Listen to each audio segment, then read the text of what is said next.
हमारी बात केंद्र से झगड़ा है ये सरकार से, वो आप जो प्राथमिक शिक्षा है उसके ऊपर जो त्रिसूत्री की जो बात करते हो आप, उसमें हिंदी आप नहीं लाद सकते। एकनाथ शिंदे, देवेंद्र फडणवीस, आप एक साथ किसके लिए आ गए हैं?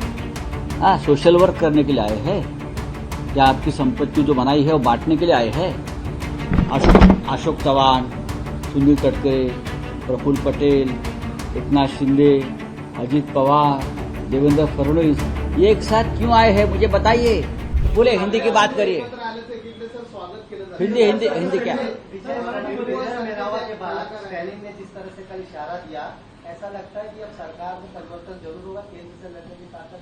देखिए, दक्षिण के राज्य जो है वो सालों साल से इस विषय पर लड़ रहे हैं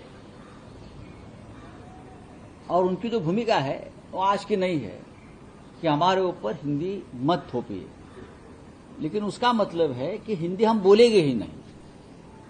हम हिंदी बोलेंगे नहीं, हमारे राज्य में हिंदी किसी को बोलने नहीं देंगे, हमारी ये भूमिका नहीं है। हम हिंदी बोलते हैं, आप देखा, मैं हिंदी बोलता हूं, मैं हिंदी पढ़ता हूं, मैं हिंदी देखता हूं, मैं हिंदी में सोचता हूं।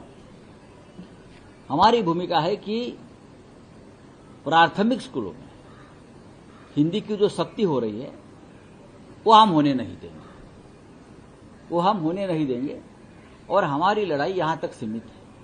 लेकिन फिर भी हमने एक जीत हासिल की है इस संघर्ष में और एम.के. स्टालिन जो मुख्यमंत्री है तमिलनाडु के, उसने इस जीत के बारे में हमारा अभिनंदन किया और कहा है कि आपकी ये जीत है, उससे हमें भी प्रेरणा मिलेगी लड़ने के लिए। जरूर हम उनको शुभकामनाएं देंगे।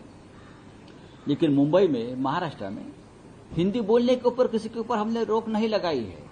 हिंदी फिल्में यहां चलती है, हिंदी थिएटर चलता है यहां। आप जाइए, पृथ्वी थिएटर है या सत्यजीत दुबे जी का थिएटर है, ये सब थिएटर्स यहां चलते हैं। हिंदी गाने चलते हैं, हिंदी संगीत चलता है, हिंदी प्रोग्राम चलते हैं, हिंदी किताबें यहां आती है, यहां हिंदी अखबार चलते हैं। हमारी बात केंद्र से झगड़ा है ये सरकार से, वो आप जो प्राथमिक शिक्षा है उसके ऊपर जो त्रिसूत्री की जो बात करते हो आप, उसमें हिंदी आप नहीं लाद सकते। सर, फडणवीस और शिंदे दोनों का बयान ये आ रहा है कि दोनों भाई एक साथ आए सिर्फ राजनीति के चलते। अच्छा ठीक है, आ गए ना, राजनीति के लिए आ गए, तो आप किसके लिए आ गए भाई? एकनाथ शिंदे, देवेंद्र फडणवीस, आप एक साथ किसके लिए आ गए हैं?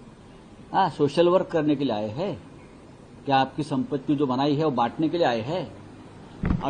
अशोक चव्हाण, सुनील तटकरे, प्रफुल्ल पटेल, एकनाथ शिंदे, अजित पवार, देवेंद्र फडणवीस, ये एक साथ क्यों आए हैं मुझे बताइए। ऐसा कौन सा महान विचार लेकर आप आए हैं? जी हां, अगर आप कहते हैं कि राजनीति के लिए आए तो समझ लीजिए हम राजनीति के लिए आए हैं और ये राजनीति महाराष्ट्र में मराठी हित के लिए है। राहुल गांधी जी ने बड़ा ट्वीट किया है, कहा है कि बिहार में कल एक बिजनेसमैन की दिन दहाड़े हत्या की गई। कहा गया कि बीजेपी और जो नीतीश कुमार है अब बिहार को एक क्राइम कैपिटल बना है, क्योंकि दिन दहाड़े जो है एक बिजनेसमैन की दिन दहाड़े मौत की गई। सरकार किसकी है वहां? नीतीश कुमार और बीजेपी की सरकार है। और मैं देखता हूं बिहार में आजकल पटना के आसपास इस प्रकार की हत्याएं, फिरौती, अपहरण के जो अपराध है बढ़ गए हैं। तो ये बात राहुल गांधी जी ने सही कही है।